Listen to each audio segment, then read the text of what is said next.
to exercise such other powers and functions as may be directed by the President of the Republic of the Philippines.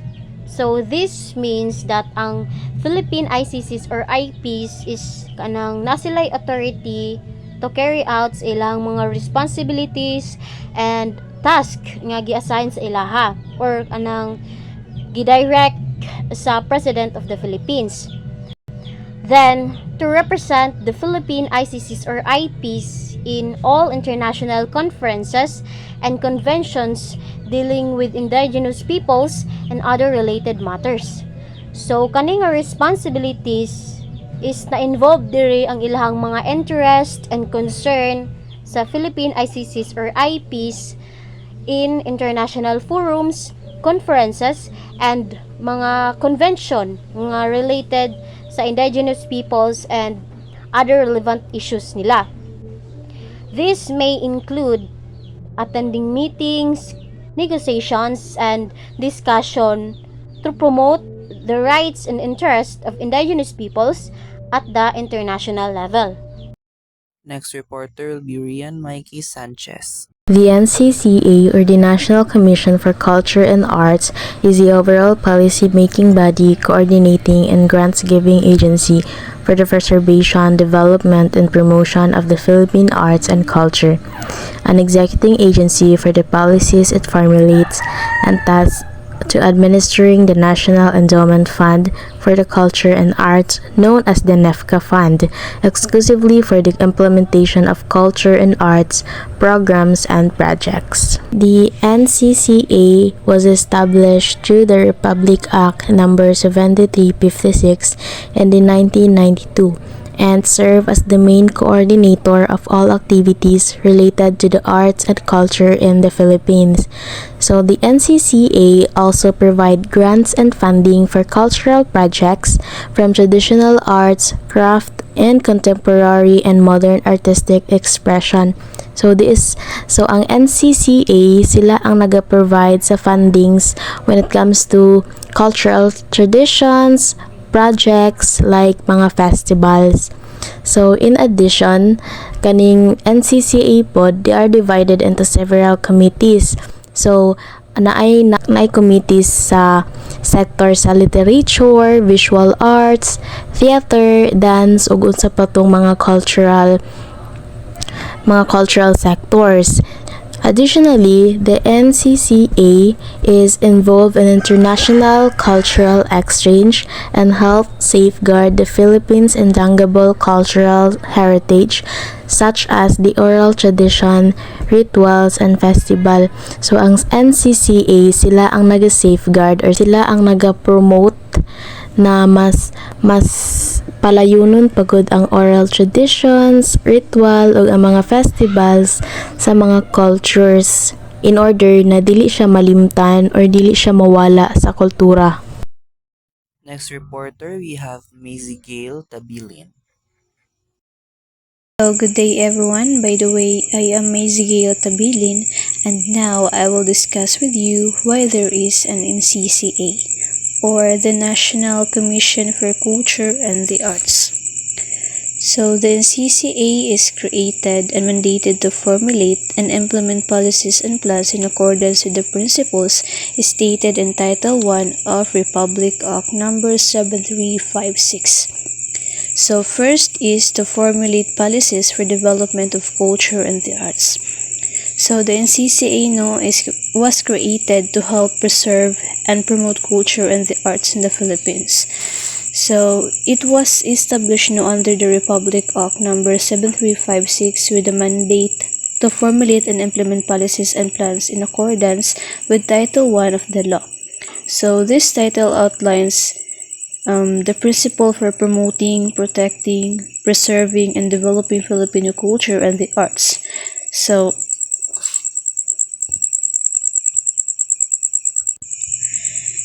the NCCA is might create programs para suportahan ang mga traditional na mga sayaw such as tinikling, singkil, or daghan pa and others.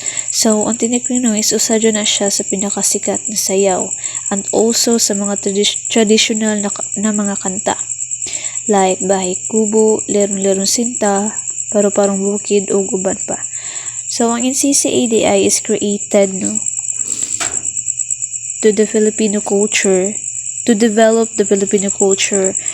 Maunang sa mga eskwelahan is kanang ginatulog na siya sa mga estudyante or sa mga bata para mas maila pa jud ang kultura ng Pilipino, para mas naay kanang mas ma-remember og dili gid siya makalimtan, para makip iyahang kanang value, dapat jud siya i-value. And para naay development sa para naay development nga mahitabo o para mas ma-remember yun siya gani, because it is the kanang duty as a Filipino or every citizen to preserve and conserve the Filipino historical and the cultural heritage and resources. So to formulate policies for development of culture and the arts, this means that the NCCA makes plans and rules to protect, promote, and grow Filipino culture. Mo itong giingon ganina.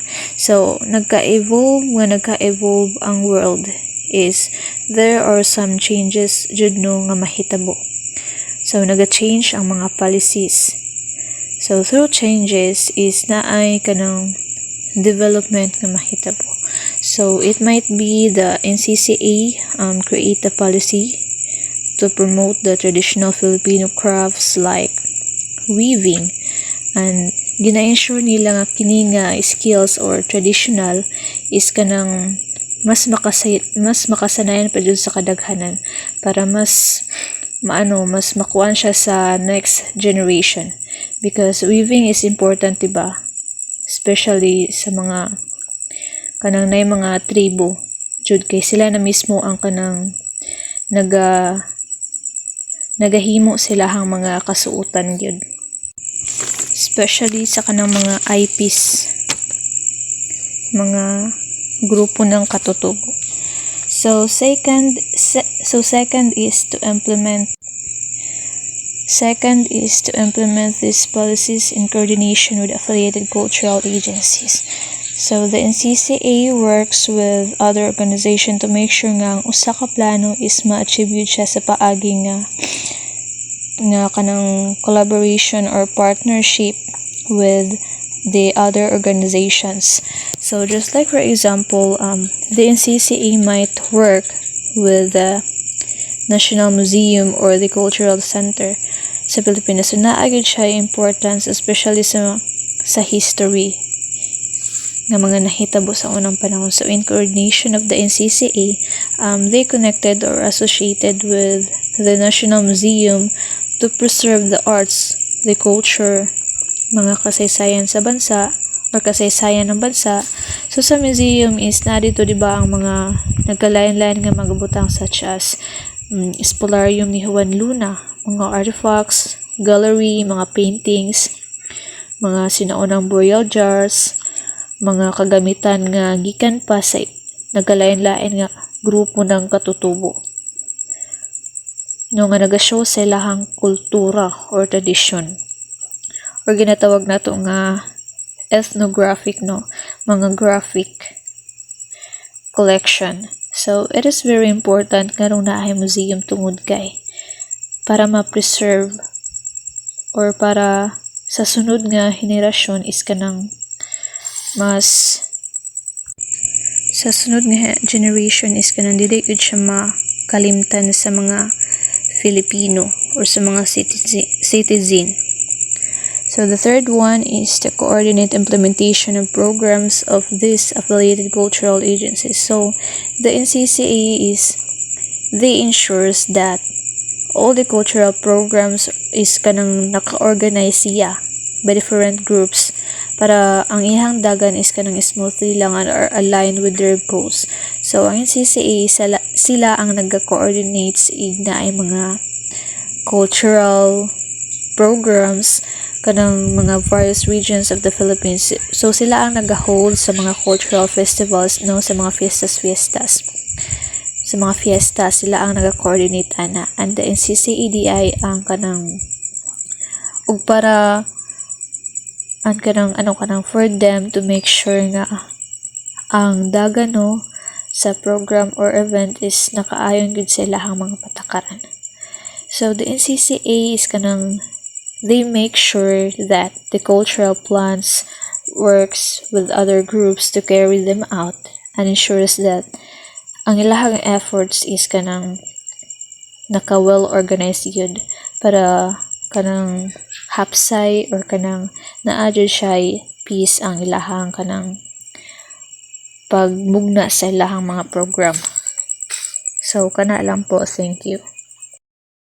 Next reporter is Sofia Saraon. Good day, everyone. The fourth dot is administering the National Endowment Fund of Culture and Arts. It means managing a fund that provides financial support to the cultural and artistic project in a country. The goal is to help artists, organizations, and cultural events thrive by giving them the money they need to create and share their work with the public.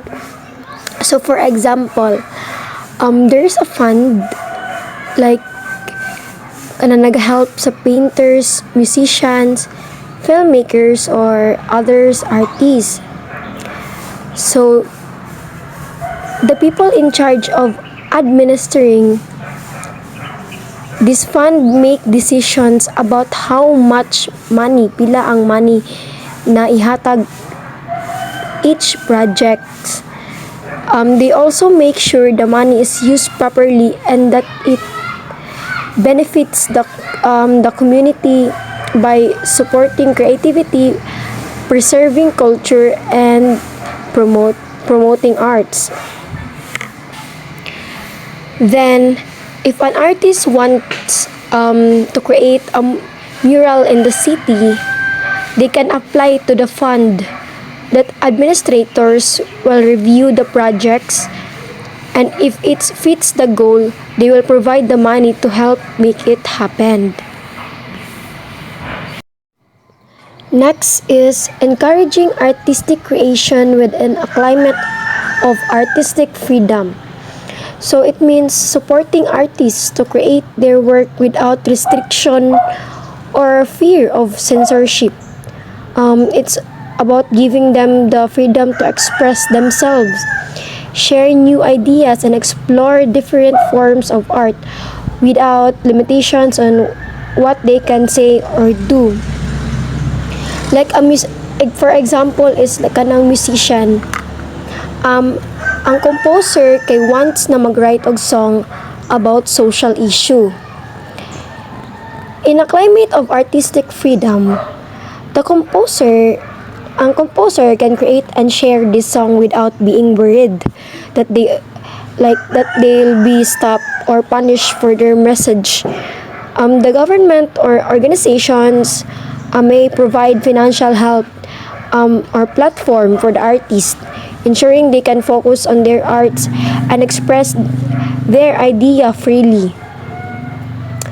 In this way, society benefits because more unique and creative and diverse voices are heard, and artists can develop their ways to inspire and engage the public. Next is developing and promoting the Filipino national culture and arts. It means helping to grow and share the unique traditions, history, and artistic talents of the Philippines. This includes supporting activities that highlights like Filipino music, dance, visual arts, literatures, and other culture expressions both locally and internationally. For example, like a group of dancers want to perform Filipino dance like festival dance. The government or cultural organizations might give them funds, resources, or a stage to showcase their talent. So they may also help by promoting their performance through like media, so more people can watch and appreciate it. Filipino culture is preserved and shared with a wider audience, help, helping others understand and appreciate the rich heritage of the Philippines. Diri po na ito mabalaan if like sup- need magpudgod nilag support system. So kitang mga Pinoy, imbis magbash ta, we need to support them because mao man na atong kuan diri sa Pilipinas. So next, lastly is to preserve Filipino cultural heritage. It means protecting and keeping alive the traditions, costumes, and historical treasures of the Philippines for future generation. This includes taking care of old buildings, arts, syempre music, dances, languages, and stories that represent the rich culture of our country. So imagine, there is an like imagine no, for example, there is an old church in a small town that was built hundred of years ago. It is a part of Filipino history, and people want to make sure it remains standing. The government or the cultural organization may provide funds to restore and maintain the church. They might also organize events to teach people about what significance of church and other cultural practices like traditional practices, traditional dances, or festivals so that younger generation can appreciate and continue these costumes. So we know by preserving Filipino cultural heritage, the country maintains its identity and ensures that future Filipino can learn from and enjoy their unique history and traditions. Okay, so that's it for our topic about the government agencies, especially the NCIP or the National Commission on Indigenous People and the NCCA or the National Commission of Culture and the Arts. So again, I am Bertrand Monovic Planas and we are the Group 3.